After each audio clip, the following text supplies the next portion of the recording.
Lesson है आपका gender issue. Gender होता है मेल फीमेल, ठीक है। इशू हमारे इंडिया में मेल और फीमेल में डिस्क्रिमिनेशन होता है। जो आपको ये स्टोरी दिख रही है ना, पिक बनी हुई है, ये क्या है?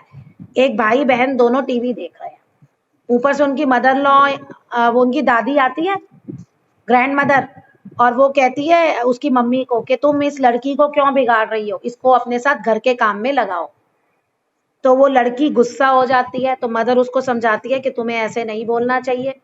फिर उसे वो समझाती है, तो उस लड़की, जो ये छोटी लड़की है, उसे के समझ में आता है कि आज जब हम स्पेस में जाने वाले हो गए, तब भी लड़के और लड़कियों में डिस्क्रिमिनेशन मतलब भेदभाव होता है।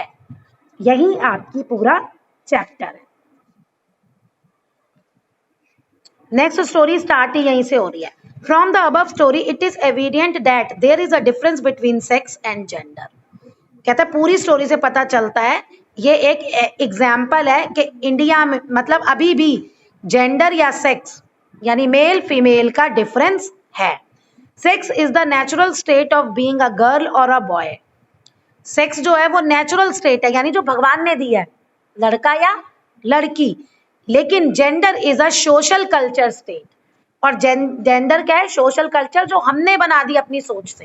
ट्रेडिशनली मतलब पुराने जमाने से हमारे इंडिया में क्या है कि लड़कियां घर का काम करेंगी और लड़के बाहर कमाने जाएंगे।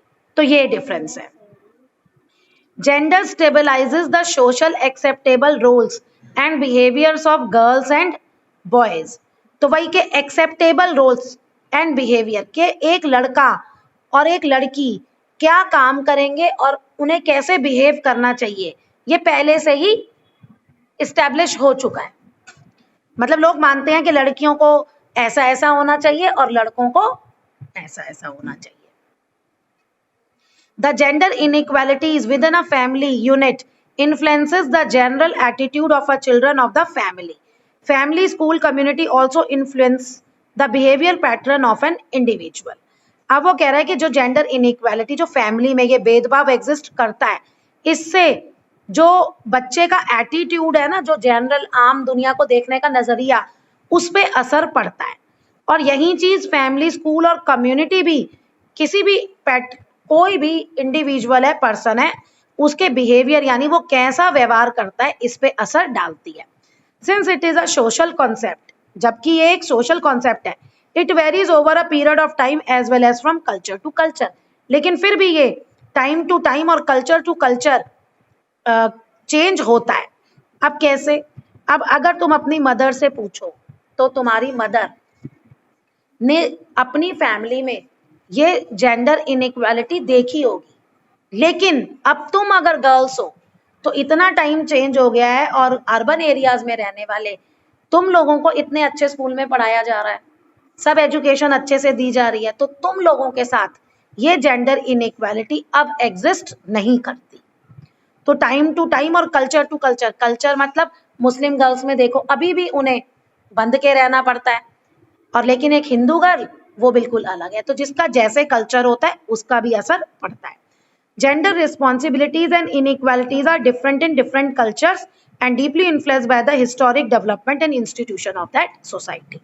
तो अब किसने अपने कितनी आजादी दे रखी है गर्ल्स को, या किस लेवल पे डिस्क्रिमिनेशन होता है, इनइक्वालिटी एग्जिस्ट करती है, वो अलग अलग कल्चर में अलग अलग है। और वो कल्चर कहाँ से आया, अगर हम हिस्ट्री देखें तो वो उस पर भी डिपेंड करती है।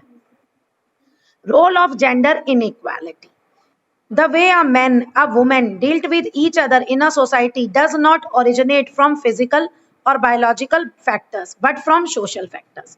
कहते हैं अगर आप बाहर निकलो सोसाइटी में, एक आदमी और एक औरत आपस में एक दूसरे से मतलब किस तरह का व्यवहार करते हैं, वो उनके फिजिकल और बायोलॉजिकल फैक्टर पे डिपेंड नहीं करता। फिजिकल मतलब उनके पूरा बनावट, बायोलॉजिकल मतलब अंदर का स्ट्रक्चर, फिजिकल जो आपको बाहर से दिखता है, बल्कि सोशल फैक्टर्स यानी सोच, लोगों की सोच पे डिपेंड करता है। Biological, neither of the sex is superior और इन्फीरियर। अब जन्म से ना तो कोई सुपीरियर है ना कोई इन्फीरियर है। Therefore, the difference comes from a deep-rooted problem within the society. तो ये डिफरेंस आया कहाँ से, ये प्रॉब्लम आई कैसे? जब भगवान ने तो सेम बनाया है ना, भगवान ने तो कोई डिस्क्रिमिनेशन नहीं दिया, तो फिर ये आया कहाँ से? ये आया लोगों की सोच से, जो सोसाइटी में लोगों की सोच है, which has been formed over centuries, जो इतने सालों से चली आ रही है। Set behavior pattern has been created for men and women, तो मतलब एक पैटर्न हो गया कि लड़कियां हैं तो घर का काम करेंगी, रात को देर रात तक बाहर नहीं जाएंगी, और लड़के हैं तो वो बाहर ही कमाएंगे, वो घर का काम नहीं करेंगे। तो ये शुरू से मतलब यही सेट कर दिया गया। Society at large and family, school, media, religion in particular have been the biggest influence in creating these difference. अब वही जो सोच आई वो कहाँ से आई? फैमिली से, स्कूल से, मीडिया से, या जो धर्म है इन पर्टिकुलर, जैसे मैंने तुम्हें पहले बताया हिंदू और मुस्लिम में अभी है थोड़ा ये अलग अलग, हैव द बिगेस्ट इन्फ्लुएंस, इसका बहुत ज्यादा असर पड़ा है ये डिफरेंस क्रिएट करने में। The way people think is greatly affected by these as they grow up. अब जैसे जैसे बच्चा बड़ा होता है तो इन फैक्टर्स का उस पर असर पड़ता है। Boys are given more freedom, जैसे लड़कों को ज्यादा आजादी होती है देन गर्ल्स से, which eventually lead the boy to behave they are an upper hand. तो इस वजह से लड़के भी ऐसे बिहेव करते हैं कि भैया मतलब वो डोमिनेट करते हैं, अपर हैंड हो जाता है उनका। As the gender difference has been formed through society, it can be eliminated over time. अच्छा, अब ये बाय बर्थ भगवान का दिया हुआ तो है नहीं, बायोलॉजिकली बर्थ से तो किसी को मिला नहीं है, तो ये हमने खुद बनाया ना, तो हम इसको खुद खत्म कर भी सकते हैं। Bringing about a change in thinking is essential to this change. और ये चेंज कैसे खत्म होगा? जब हम लोगों की सोच को चेंज कर देंगे, जो लोग ये सोच रखते हैं उनको चेंज कर देंगे। लेकिन आजकल ये डिफरेंस, लोगों की सोच चेंज हो भी चुकी